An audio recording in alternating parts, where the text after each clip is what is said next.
Fala, galerinha! Mais uma vez o trio Parada Dura da História na área. Eu, professor Rafael Nascimento. Eu, professor Rodrigo Bueno, Mestre Doce, galera! E eu, professor Paulo Evandro, vem com a gente. Galerinha, hoje nós temos um convidado para lá de especial, professor Jackson Pedro Veras. Bem-vindo, professor! Valeu, Rafael. Satisfação gigantesca estar aqui com todos vocês, com o trio Parada Dura da História. E vamos fazer hoje um trabalho bem interessante, misturando duas áreas interessantíssimas do conhecimento, que andam de mãos dadas, que são ali, que estão juntas e misturadas o tempo inteiro, que é a história e a literatura. A literatura e a história, tanto faz a ordem. O importante é que elas estão juntas, misturadas, caminhando lado a lado. Exatamente, junto e misturado sempre. Né? Só deixar um aviso aqui, agradecer a professora Amanda por ter nos avisado que ela, infelizmente, teve um incidente aí, mas um incidente feliz, né? Virou titia. Então, em outro momento, nós teremos a oportunidade de conversar com ela. Né? Professor Bueno, diga lá, professor. É. Pois é, né, meu irmão? Falar o quê de Graciliano Ramos, Vidas Secas?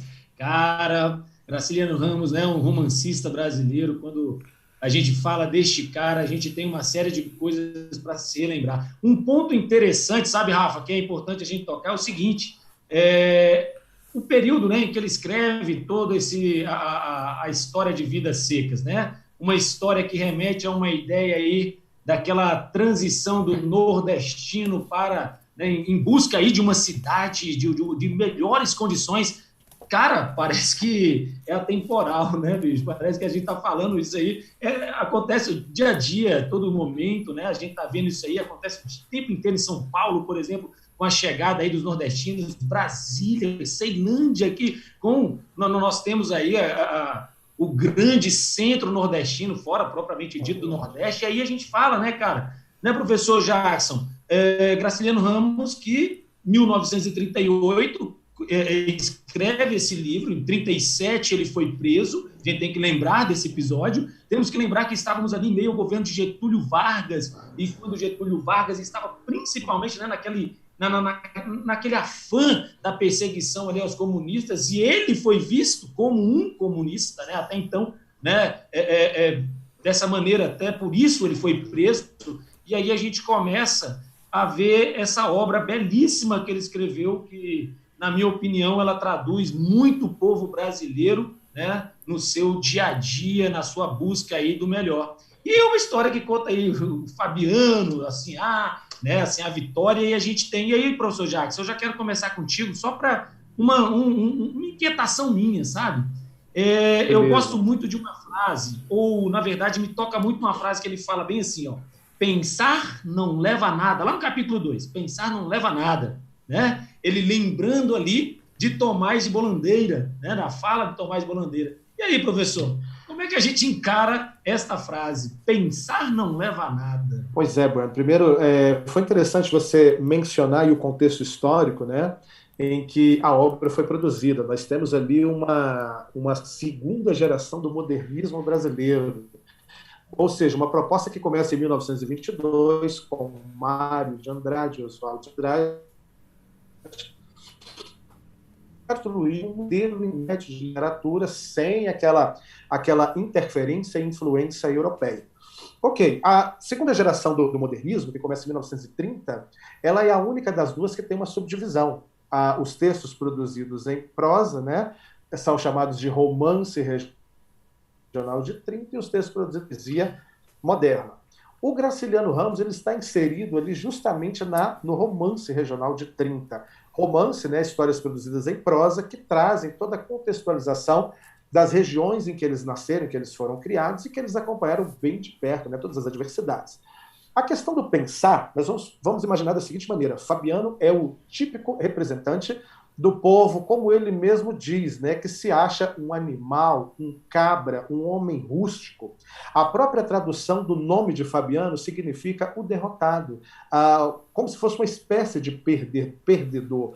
Então a gente vai percebendo ali, inclusive, uma das características mais interessantes que o escritor alagoano ele traz, que é a animalização dos personagens, o famoso zoomorfismo. Então, a partir do momento que Fabiano ele tem assim, essa resistência no pensar, certo? E você citou aí que tem um personagem totalmente antagônico, totalmente diferente dele, que é o Tomás. Veja bem, se eu tenho de um lado um Fabiano rústico, grosseiro, que quase não tem palavras, a comunicação entre ele e os membros da família, grunhidos, emissão de sons animalescos, então a gente percebe o seguinte, se ele tem essa dificuldade de arquitetar uma fala, logo eu vou deduzir que essa dificuldade também acontece dentro do processo cognitivo, de maneira que ele não consegue até produzir um pensamento coerente. Certo? E a gente tem essa animalização. Fabiano é um homem de ação, ele é um homem da força bruta.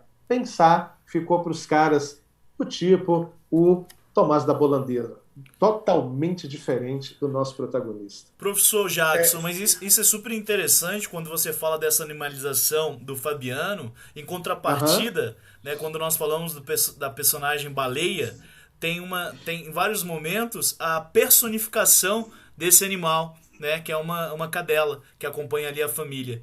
O que você poderia falar dessa contraposição, né, um processo do zoomorfismo desses personagens? Na verdade.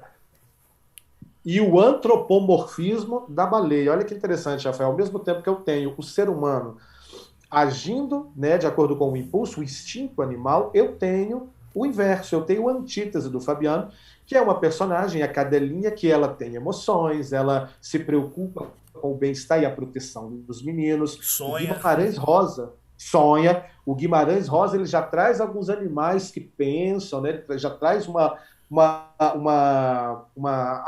eu poderia dizer, os animais que assumem características humanas. Ele faz isso lá no Burrinho Pedrez, por exemplo, né, o primeiro conto de Sagarana. Então a gente vai percebendo que isso na literatura é interessante justamente para criar essa antítese entre os personagens. E uma coisa interessante, os filhos do Fabiano, eles não têm nome, mas a cadelinha tem. Então, será que de repente não é proposital? Né? De repente os animais têm uma importância bem maior do que os próprios seres humanos? Então vale aí essa reflexão. E a antítese também no seu próprio nome, né? Numa situação de seca, a cadela ser chamada de baleia. O retrato daquela realidade. O trio, Parada Dura. A obra ela é cheia de metáforas. Não tem como falar de Vida Seca sem... o oceano de metáforas ali é surpreendente. Por exemplo, a água. O que é a água em Vidas Secas? Eu tenho duas interpretações. Primeiro, eu tenho a água como o elemento físico, né, responsável pela permanência da vida humana, da vida dos seres vivos, e eu tenho a água vista como elemento social, aquele que tem água, naquele mundaréu, né, cheio de adversidades, ele é um felizardo, dentro daquela cadeia social, ele tem um status, né, até mesmo econômico, frente aos outros. Então a gente vai percebendo uma dessas metáforas. Segundo, a palavra, o adjetivo seca, certo? Seca são as vidas deles, secas são as esperanças, todo o contexto que estão ali entre eles. Então a gente vai percebendo uma série de metáforas. E tem outras também. Fabiano é comparado com animais o tempo inteiro, tanto que uma das frases que ele mais repete é: Fabiano, você é um bicho. Ou, Fabiano, você é um cabra. Só lembrando, dentro do linguajar nordestino, o cabra significa o quê? Um homem bruto, um homem rústico, aquele cara quase que realmente... Aí a gente pega essa questão, né, de selvageria, a gente também não pode esquecer o que o Euclides da Cunha diz lá em Os Sertões, de 1902, marco inicial do pré-modernismo brasileiro. O sertanejo é, antes de tudo, um... forte. Quem sabe? Um forte. O sertanejo é, antes de tudo, um forte. Então a gente já vai percebendo isso, mas só que em Fabiano... E Fabiano, né, professor, tem um momento que ele fala que não é isso, né? Ele é um sertanejo, né? ele é um sertanejo, ele é um homem ali do trabalho braçal, de puxar a terra, de Isso, fazer o tanto é que trabalho. até uma hora que a esposa até fala, né? Poxa, você falando sobre isso, que ela fica o tempo todo também, poxa, sempre aquele ver, tal, de Aham, repente podia morrer. Ah, eu queria uma vida diferente para os meninos. Aí o Fabiano, não, não, daqui a pouco o fulaninho, né, já vai virar vaqueiro, já vai estar grande, vai virar vaqueiro e tudo. E é interessante porque, assim, no começo que o professor Bueno estava falando, é que é um momento da história, de 1937, 38, né, que Vargas está no poder, e que aham, justamente tem aquela ideia de virar as costas. Por exemplo, o governo do Sudeste tem a ideia de virar as costas para o Nordeste. Ó, não sei o que está acontecendo lá, eu não quero saber. Tanto é que aham. eram poucas estradas que ligavam o Sudeste ao Nordeste, justamente para evitar essa massificação, né? E o tempo todo a gente tem essas histórias, né, de retirantes, essa vida sofrida. Uma vez, eu não me lembro aonde agora, eu estava dando uma lida, que fizeram um levantamento mais ou menos nessa época, cada 10 pessoas que saíam do Nordeste em direção ao Sudeste, apenas 2 chegavam, né? Que o resto ia morrendo pelo meio do caminho, de doença, de fome e tal, né? Desespero. E é engraçado quando a gente lê o Vida Seca, eu pelo menos tive essa percepção assim de você sentir o sol, né? Sentir o calor, você vai lendo ali, pô, a seca, o sol castigando e tal, e você sente aquele calor ali, fala, caramba, que Aham. coisa mais maluca isso, né? Como o brasiliano ele passou isso, né? De forma, né, Tão tão verdadeira visceral, assim para quem está lendo, tão né? visceral, inclusive. Exatamente, né? Paulão, vamos pensar o seguinte: a literatura gritou por muito tempo, inclusive lá no século XIX. Nós já tínhamos ali obras literárias que traduziam, que traziam o Nordeste e toda a sua problemática, todas as suas adversidades. O José de Alencar, romancista famoso, né, lá no Romantismo, ele escreveu a obra O Sertanejo. Então, quer dizer, já é do século XIX, então a gente já percebe tudo isso aí. Depois veio Euclides da Cunha, Raquel de Queiroz com o 15, José Lins do Rego com o Menino de Engenho, e aí a gente teve os contemporâneos, né? Morte e Vida Severino, nós tivemos aí um João João Cabral, Cabral, né? que de forma magistral trouxe também o Nordeste. Então, quer dizer, a bagaceira. Então, a gente vai percebendo que o Nordeste sempre gritou, ele sempre se mostrou presente ali dentro dessas adversidades. Uma forma de falar, olha para a gente aqui também, precisamos de políticas públicas, precisamos de cuidados, precisamos que os governantes, né, eles governem para todos. E a gente percebe isso bastante, não necessariamente falando de Nordeste, mas o próprio Lima Barreto, com o Triste Fim de Policarpo Quaresma, ele faz críticas duras a Floriano Peixoto, certo?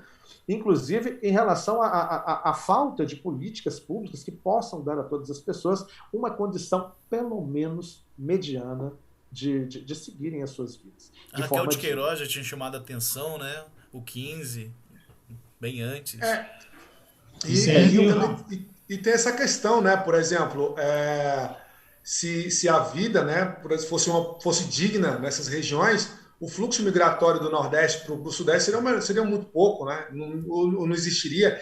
E foi justamente isso que Euclides da Cunha também já começava a denunciar, né? Quando ele vai para Canudos e tal, ele falou: opa, peraí, é desse jeito que a coisa funciona aqui no Nordeste? É assim que o povo vive realmente? Ah, não. Se for assim, em 10, 15 anos, essa região vai estar totalmente inabitada, porque não tem como, né? Um ser humano viver de forma digna aqui. Complicado. Paulo, Denunciando o coronelismo, enfim, né? sim, Voto de cabresto, aquela coisa toda.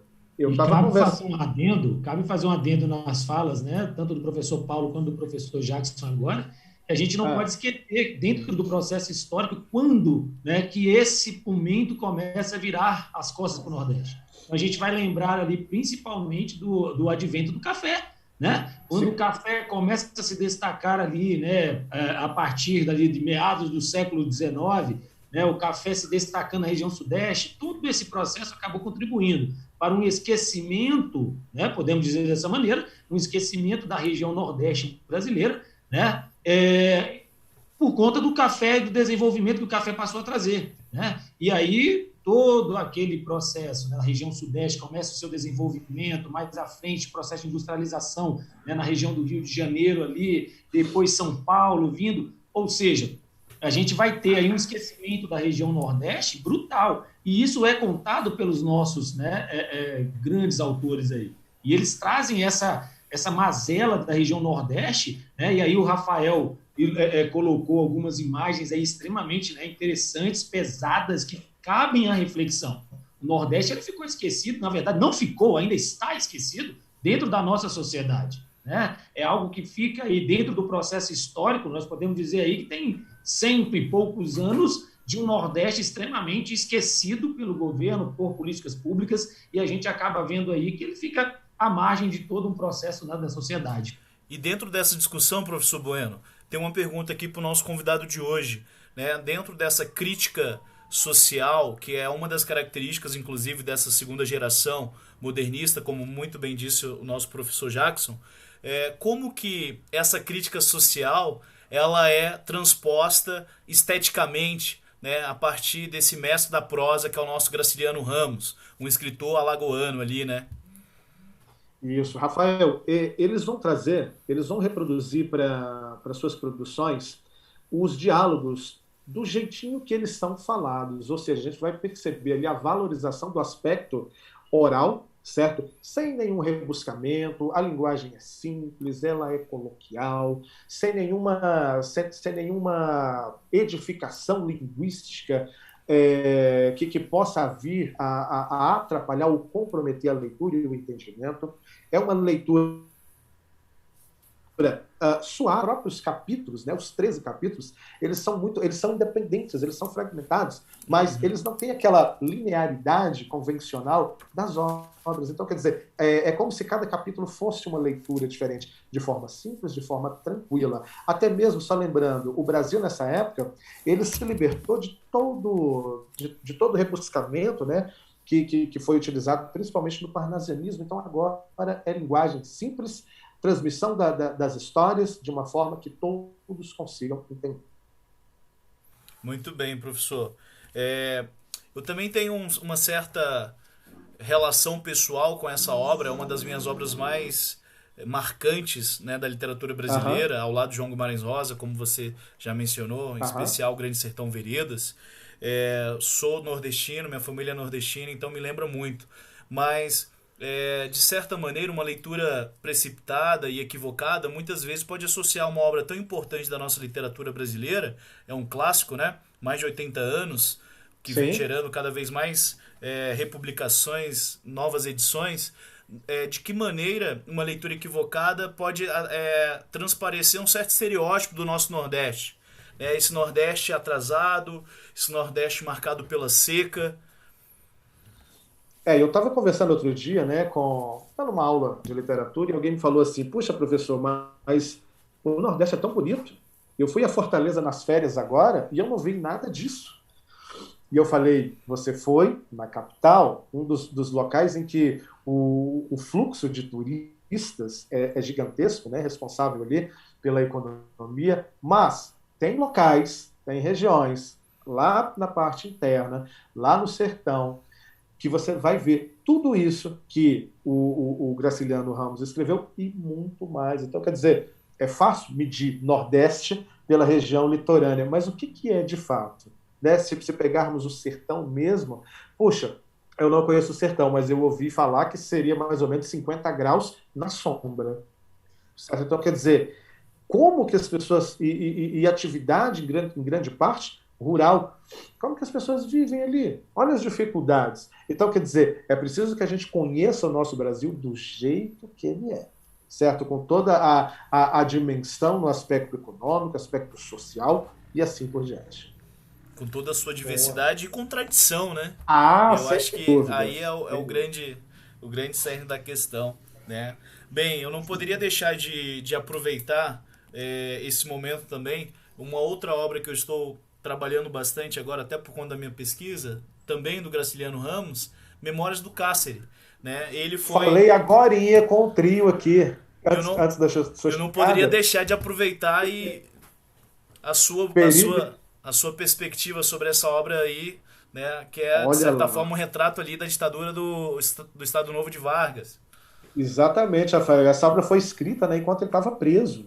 E ele foi preso simplesmente por ser um simpatizante dos ideais comunistas, ou seja, ele não tinha se assumido como tal, e essa obra conta momentos históricos, né, em que ele se encontrou com os caras que idealizaram a intentona comunista, a própria Olga Benário, certo? E ali Desculpa se eu te dei spoiler, tá? Mas acredito que você já tenha passado dessa Sim, parte sim. aí do livro. É obra de E, cabeceira e nos últimos tempos.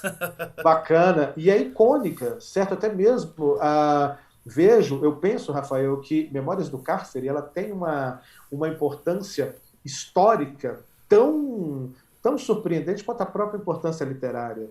Porque ela, de certa forma, é um retrato, vamos dizer que ela é um diário, certo? Em que o próprio escritor ele vivenciou essa situação, certo? E ele traduz, e ele reproduz, aliás, de uma forma excepcional aí nas páginas. Sem dúvida alguma.